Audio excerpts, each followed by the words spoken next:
अकोल्यात मार्च महिन्यापासूनच उन्हाचे चटके जाणवू लागले आहेत। तापमानाची तीव्रता वाढल्यानं अंगाची लाही होत असल्याचा अनुभव विविध भागातील नागरिकांना येतोय।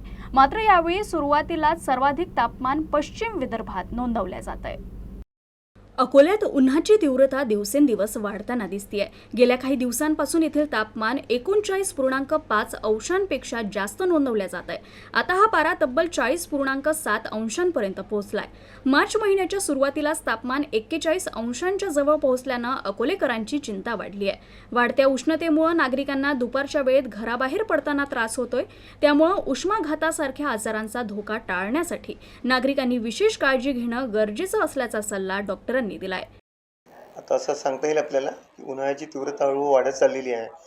अशा वेळेस आपण काय काळजी घेतली पाहिजे? सर्वात महत्त्वाचं म्हणजे शक्यतो उन्हात जायचं टाळायचं। आवश्यकता असेल तरच जा। जाताना कानाला बांधून जा। शक्यतो सुती कपडे घाला आणि अशा हलक्या रंगाचे गडद रंगाचे कपडे शक्यतो टाळायचे। दुसरं, घरून निघताना पाणी वगैरे भरपूर पिऊन जा, म्हणजे आपल्याला डिहायड्रेशन होणार नाही।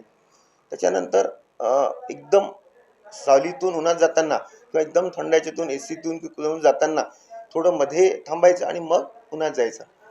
जितकं तितकं उन्हात जायला टाळायचं।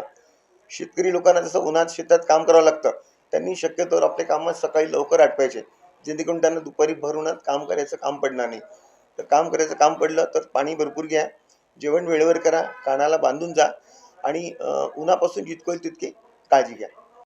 शक्यतो दुपारी 12 ते 4 या वेळेत बाहेर पडणं टाळावं। बाहेर पडताना टोपी, स्कार्फ किंवा छत्री वापरावी। शरीरातील पाण्याची कमतरता टाळण्यासाठी पुरेसं पाणी पिणं आवश्यक आहे। लिंबू पाणी, ताक, नारळ पाणी, फळांच्या रसाचं सेवन करावं। हलके आणि सुती कपडे वापरावेत। जास्त वेळ उन्हात काम करणं टाळावं आणि मध्ये सावलीत विश्रांती घ्यावी।